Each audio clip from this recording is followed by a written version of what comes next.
बरेली हिंसा पर बड़ी खबर है। मौलाना तौकीर रजा के करीबियों पर कार्रवाई तेज हो गई। 2 होटल और एक फार्म हाउस सील किए गए हैं। सील किए गए होटलों में ही दंगाई छिपे थे। तौकीर के करीबी आरिफ की ये सभी प्रॉपर्टी बताई जा रही है। तौकीर के करीबी नदीम खान की तलाश तेज हो गई है। कहा जा रहा था कि नदीम ने ही ये पूरा प्लान किया, पूरी साजिश रची।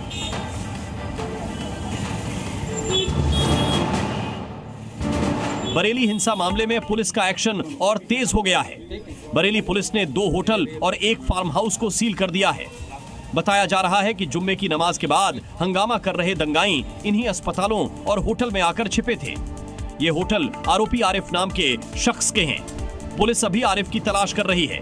पुलिस ने बरेली में उपद्रवियों को पनाह देने वाले फार्म लॉन, होटल स्काईलार्क और फ्लोरा गार्डन को पुलिस ने बरेली विकास प्राधिकरण के साथ मिलकर सील किया।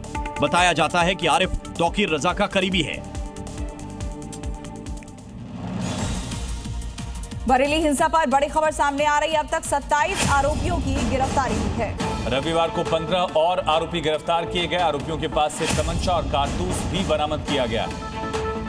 इसके अलावा आरोपियों के पास से ईंट और पत्थर के टुकड़े भी मिले। बरेली में आज रात 12:30 बजे तक इंटरनेट सेवा पर पाबंदी है। तो रविवार को भी 15 और आरोपियों की गिरफ्तारी के साथ 27 आरोपी अब तक गिरफ्तार। पहलवान गाड़ी आगे बढ़ाओ। बताया जा रहा है कि नदीम खान ही वह शख्स है जिसके इशारे पर हजारों की भीड़ नमाज के बाद बरेली में जुटी थी। उसने ही व्हाट्सएप के जरिए लोगों को वहां बुलाया था। वह इत्तेहादे मिल्लत काउंसिल का पूर्व जिलाध्यक्ष है।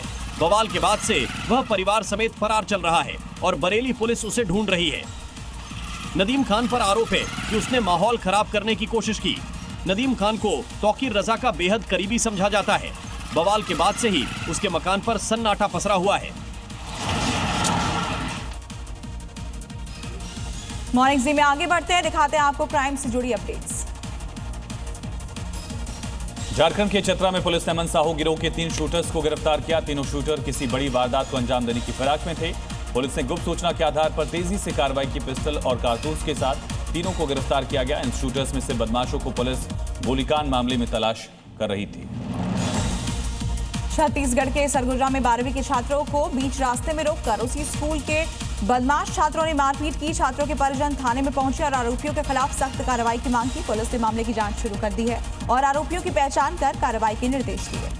करणी सेना के राष्ट्रीय अध्यक्ष सूरजपाल अम्मू ने अलीगढ़ में वी लव सनातन पोस्टर का विमोचन किया। इस दौरान अम्मू ने कहा कि आई लव मोहम्मद के नाम पर अराजकता को बर्दाश्त नहीं किया जाए।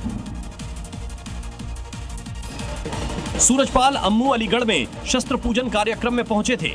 इस दौरान अम्मू ने अलीगढ़ का नाम हरिगढ़ करने की मांग फिर से उठाई। साथ ही कहा कि अगर अलीगढ़ का नाम हरिगढ़ नहीं हुआ तो सांसद और विधायक का घेराव करेंगे।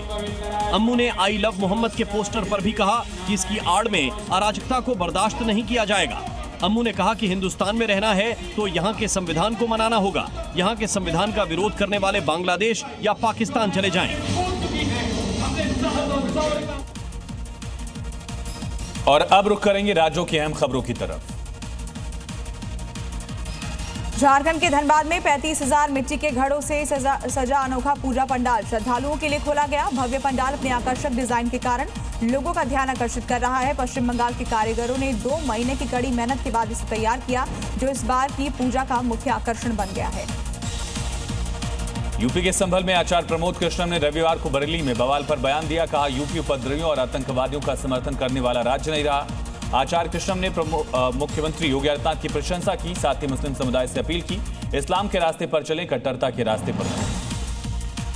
मथुरा में फूड सेफ्टी विभाग मिलावटखोरों के खिलाफ फुल एक्शन मोड में है। विभाग ने अलग अलग जगहों से कुल 12 आलू के सैंपल लेकर जांच के लिए लैब भेज दिए। अधिकारियों का कहना है कि इन सैंपल की जांच पूरी होने के बाद दोषियों के खिलाफ सख्त कार्रवाई की जाएगी, ताकि लोगों को शुद्ध और सुरक्षित खाद्य सामग्री उपलब्ध हो सके।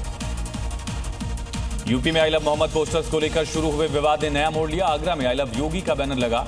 बैनर के जरिए मुख्यमंत्री योगी आदित्यनाथ की तारीफ की गई। उनकी बुलडोजर नीति को अपराधियों के लिए गेम ओवर बताया गया। यह पोस्टर हर तरफ चर्चा का विषय बना है।